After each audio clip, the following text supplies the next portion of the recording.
All right, so real estate, the ugly truth. And I'm doing this one on the fly because I'm actually out and doing the business in real estate. So this is a fresh one, just happened to me. Actually, I'm in the process of dealing with it, but I wanted to share this with you really quickly because it's something most people don't think about when you're purchasing real estate or selling real estate. All right, so I'll give you a bit of the story here, so bear with me for a second.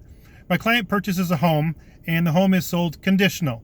So that means there's conditions on the home, but we still need to drop off the deposit to hold the deal. In this particular case, it's about $20,000.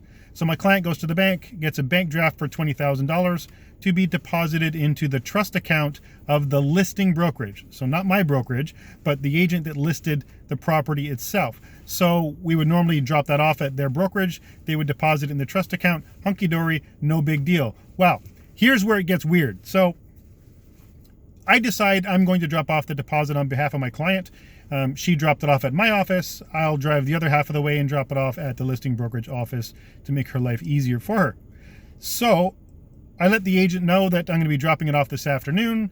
I did send him an email. What are your deposit instructions? With COVID, sometimes things are different. No reply, just a, okay, thanks, no problem. So perfectly fine, right? Seems normal. So I get all the way to the brokerage after 35 minutes of traffic, and I can't find anywhere to park, for one. 2, I have a hard time actually finding the brokerage itself. 3, it's in the basement of a church, sharing an office with another company that also does real estate. Doesn't seem too bad so far, really.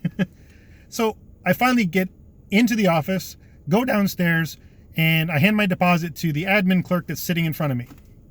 She looks at me like I'm crazy. I tell her what it's for, and she's all puzzled. And I said, it's for this brokerage. She goes, oh, that's not us. That's them over there. And I look over and there's nobody there. It's just a table with stuff on it and no admin staff, no nothing. So my first thought is, okay, why the hell did I come all the way down here if there's nobody here? All right. So I'm like, okay. So a bunch of phone calls later, it's all sorted out. So everything's fine now. Okay. So I don't want to get into the in-between running around, but the deposit's safe. It's where it's supposed to be. Everything's fine. But this is what I want to point out to you right now. When you're hiring a realtor, also keep in mind you're hiring the brand, the support staff, the office admins that are behind that realtor. All right? So think about that for a minute when you're interviewing your agent to list your home or you're interviewing an agent to buy your home. Make sure they have top-notch professional support staff. They have procedures in place, especially when it comes to COVID, because at one point we weren't even accepting bank drafts. It was EFTs and wire transfers only. Now, if I had known they would accept that, I would have got my client to just wire it over and there'd be no driving around, and this video probably never would have been made. But because I'm just going to chalk it up as being a very, very, very, very, very small brokerage without the procedures or support staff to look after this. And this was really miscommunication. See, I can't even say it. Between, say, myself, the agent, the brokerage, whatever. But the scary part is sometimes clients will drop off the deposit on our behalf. Oh, you know what, Sean, I'm going to be out. I'll just drop it off at the other brokerage. No big deal. And usually I'm fine with that. Now, you imagine right now if my client had driven from, let's say, GTA, 45 minutes or so, or probably more in traffic, to go drop off this deposit, and she had my experience. Oh, I'd be getting a phone call. Sean, what the hell is going on? I'm worried. I'm nervous. This is just not right. Okay, so thank goodness that didn't happen.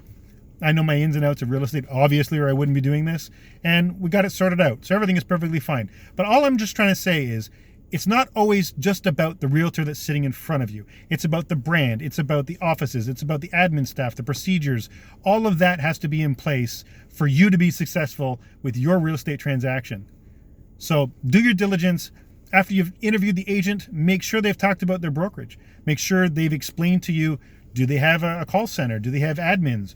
Are they open all the time? How many offices do they have? Is there only one and people got to drive all over the place? Make sure there are procedures in place for COVID. We're coming out of this one, but hey, you know what? We got to think for the future. Could happen again. Let's make sure your real estate doesn't get a hiccup because nobody talks to each other or they don't have right procedures in place. So anyway, that's Real Estate, the Ugly Truth for today. I'm Sean Hartley, Remax Team Gemini. Have an awesome day today.